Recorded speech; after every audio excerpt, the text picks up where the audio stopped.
Alright, I managed to stumble upon the R&D terminal on the roof of the Vim Pop factory. Let's go ahead and hop up in this bitch and read some more juicy details about that Vim mystery.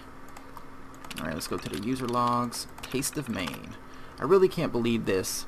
Marketing wants me to develop a new drink, but all they've given us to go on is the Taste of Maine.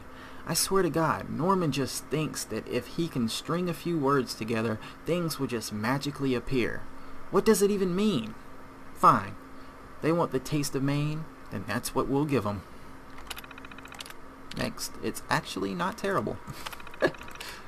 After firing off a couple of angry letters, I decided to try to show them just how stupid this idea was.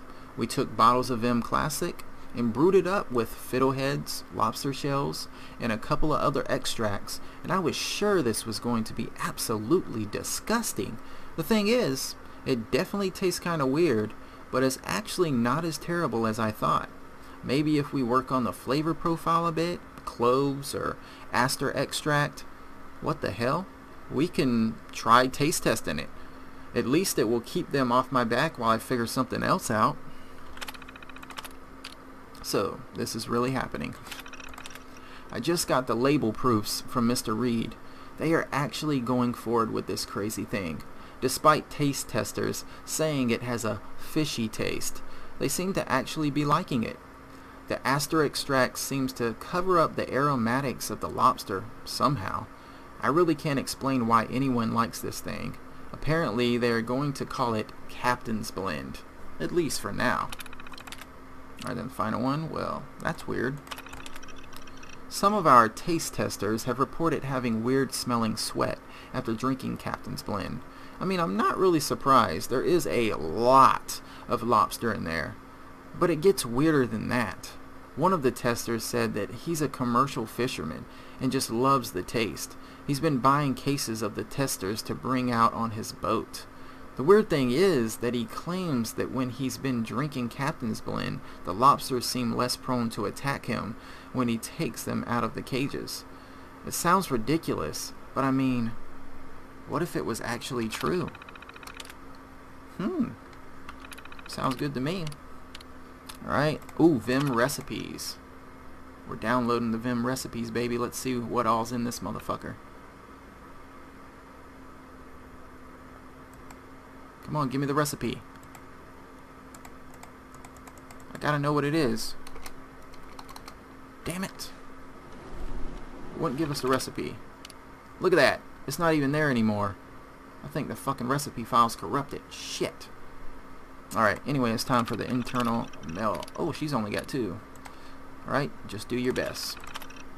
Iris, I know it sounds stupid, but Norman knows this business. If he says the market research is showing that our best brand awareness tactic is to play up the regional specialty angle, then I'm sure he has the numbers to back that up. I'm not asking you to work a miracle, but at least try it. For what it's worth, I have no idea what the Taste of Maine means either, but I have the utmost confidence in you. Alright, and then finally, Madison Young, Weird Expense Reports. Miss Mason, I'm going to need you to explain a few things before I can authorize these expense reports. I'm seeing nearly $10,000 spent at the fish market. Is that right? What on earth are you spending that much money on at the fish market that would possibly be going into a soda pop? I'm not saying you've done anything wrong yet, but I really need to know what is in that recipe before I can approve this.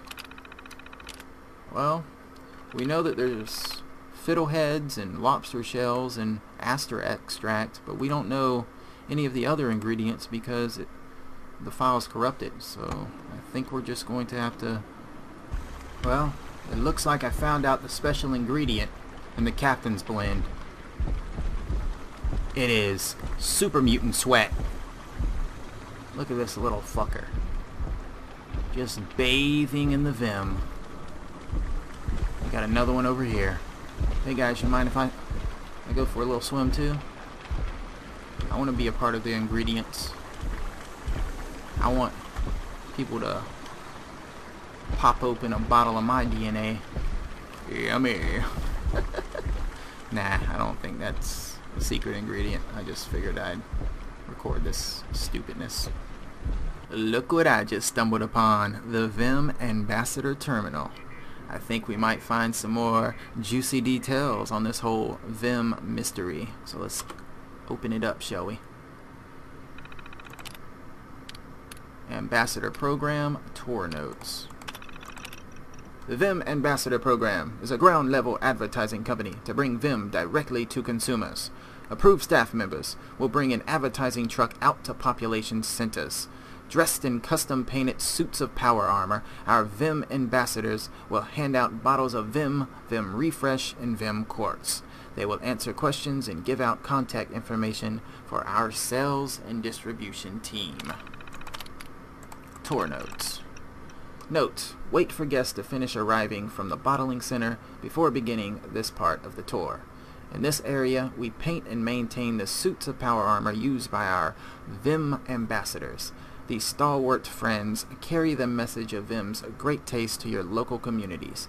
Be on the lookout for them in your hometown, where they may be coming soon to give away free bottles of Vim Pop. Damn it! That had nothing to do with the mystery. That just told us the point of these power armors. They're for Vim ambassadors to promote the fucking Vim product. Oh, that sucks.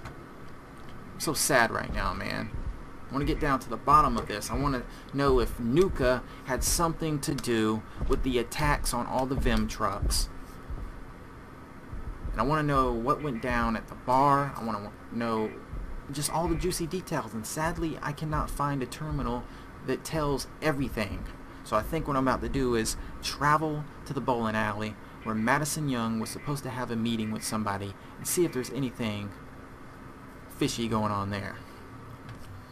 Well, I made it to the bowling alley where I went on the hunt for Madison Young's corpse, hoping to find a holotape or a letter with some type of Vim information on it, but sadly hit a dead end.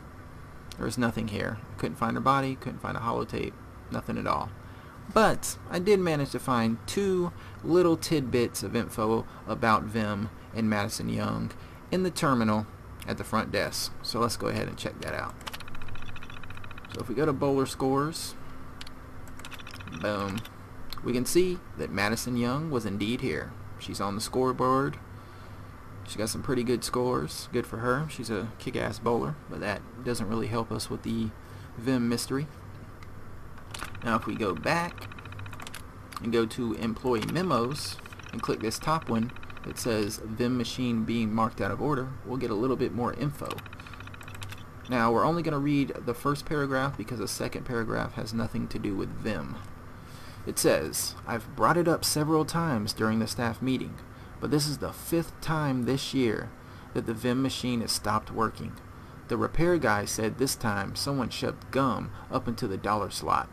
Jan at the Bar Harbor Museum said she was having a similar problem with vandalism, and again, only with the Vim machine. If you notice any suspicious behavior from patrons near the machine, let Mark, Matt, or Daisy know right away so we can ban the persons responsible. So boom.